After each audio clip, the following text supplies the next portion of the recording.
Niyə aclıq eləyir? Çünki ölkədə heç bir hüquq ədalət yoxdur, heç bir məhkəmə sistemi yoxdur. Aclıq belə asan bir şey deyil.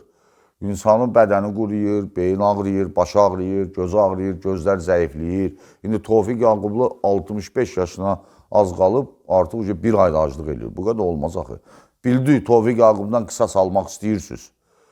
Bəstüründə də aldınız da 2 il insan həbsxanadadır, bıraxın. Siyasətçi ilə siyasi rəqabət aparmaq lazımdır.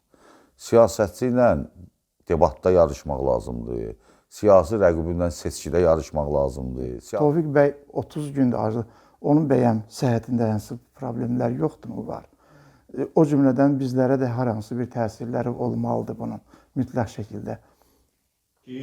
Siz toplumun böyük bir hissəsinin bu susqunluğu şəraitində çalışırsınız ki, səhhətinizin sayəsində ac qalmaqla, aclıq aksiyası keçirməklə bütövlükdə Azərbaycan xalqına o mesajı verəsiniz.